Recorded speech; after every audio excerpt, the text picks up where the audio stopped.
If you're trying to come up with an 808 pattern for your beat, there are a few concepts that you should keep in mind. There's an idea that you can just go and learn famous 808 patterns and just copy and paste them into your beat, and if you guys have ever tried that, you know it just doesn't work. Today, I'm going to be showing you guys a few of the key concepts that you should understand when you're creating your own 808 patterns that will ultimately help you make better beats.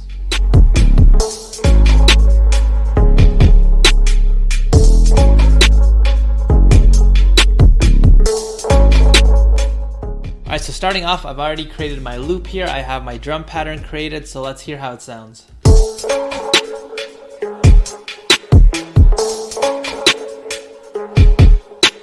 What I need to do is understand what's happening in my loop melodically, so let's take a listen here. So it sounds like there's a few notes in the progression here, so I'm going to try to go in and mimic exactly what's happening.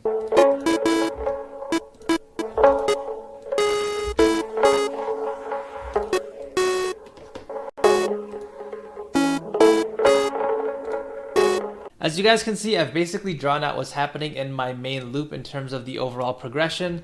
So what I'm going to do is use this as the basic framework for my 808 pattern. I'm just going to copy and paste it in here.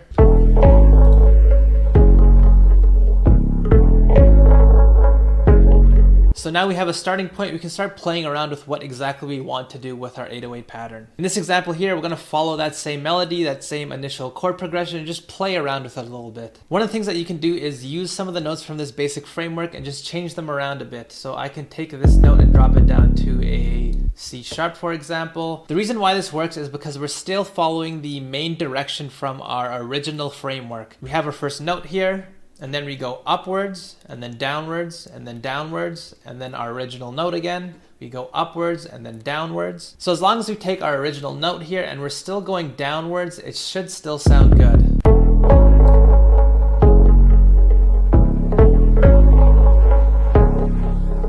It's a small switch up like this that can help make our 808 pattern just sound a little bit more interesting. Another technique that I like to do is just drop some of the notes out. So for example, if I take this first note here and I completely erase it,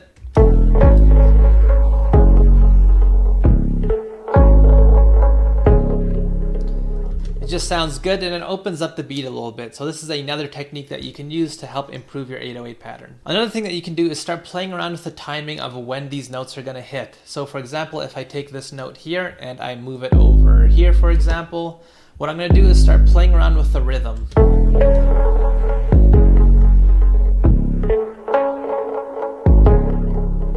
As well, to make things a little bit more interesting, I can add notes at the end of the bar. This is a very common technique.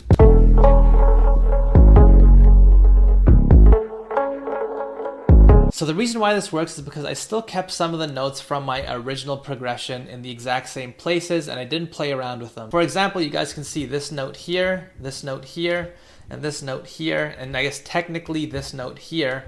They are still in the exact same places as my original progression. And so it's important to keep some of those original anchor points from your main progression and you don't play around too much with them. But if you get too crazy with this, if you start playing around with the timing too much and you start shifting around too much of these notes, it's an easy way for your beat to sound messy. For example, here, I'm still using the same notes overall, the same 4 notes in my progression, but I completely changed the timing around and you can hear how it sounds now.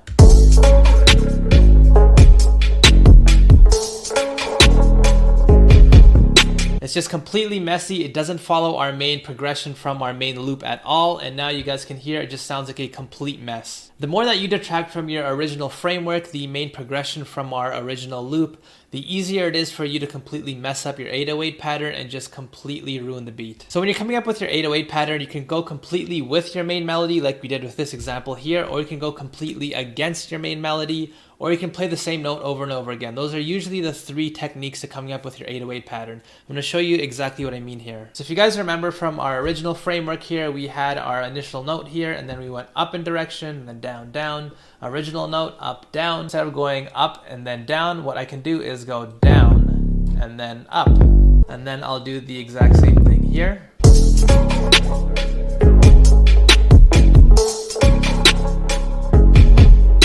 I would consider this a little bit more of an advanced technique if you want to come up with your 808 pattern, but like I mentioned before, the further that we get away from our main progression, our main original foundation, the easier it is to screw up our beats. So if I were to start playing around with some of the timing of some of these notes and just change some of these notes around as well. You guys can hear.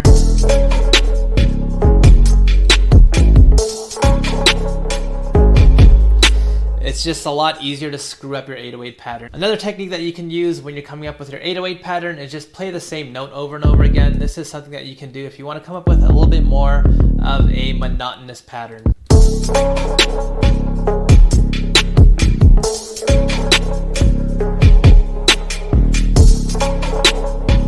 So again, understanding what's happening in the melody of your main loop and creating that as the basic framework, the foundation of your 808 pattern, is super important. From there, we can start playing around with the timing of the notes and which notes that we want to play. But again, typically I would advise you to stick with what's happening in your melody and just play around with those notes a little bit. And if you want to get very ambitious and very crazy, maybe start playing around and going completely counter to what's happening in your melody. But if you want to play it super safe, just playing the same notes over and over again, that's also a way to go. Now, those aren't the only ways of going about doing this, but those are generally the basic approaches when you're coming up with your own 808 pattern. So another concept that's very important to understand is the idea of movement and space. So in an original structure here, our original beat, we have a lot of movement going on in a confined amount of space. So we have a 1-bar loop essentially, and we have a few different directional changes within that 1-bar loop. Conversely, if we had a beat that had a lot more room, a lot more space, and a lot less movement, that's going to completely shift what we can do with our 808 pattern. For example, here's an alternate beat that I came up with using the exact same drum loop and the exact same tempo. So let's take a listen to how this sounds.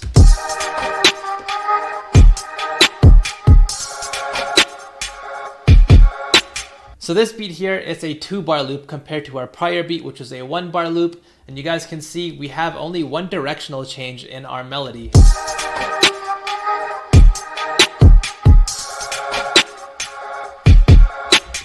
So with this beat, we have a lot more space and a lot less movement. So this is going to allow us to do a lot more with our 808 pattern. So again, the place to start is to make sure we understand what's happening in our melody and create the basic structure again.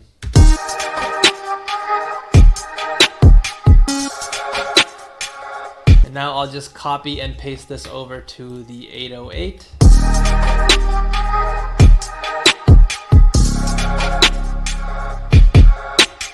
So as you guys can see, there's just a lot more room between our anchor points here and here. And so we can start playing around and get a lot more ambitious with our 808 pattern here. So now I have the ability to just go completely crazy and just add notes all over the place.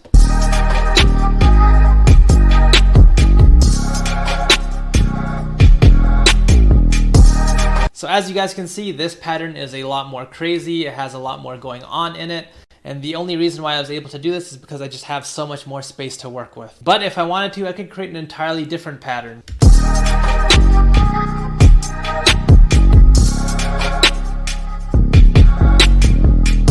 So comparing this 808 pattern to our last one, we have different notes playing, the timing is completely different.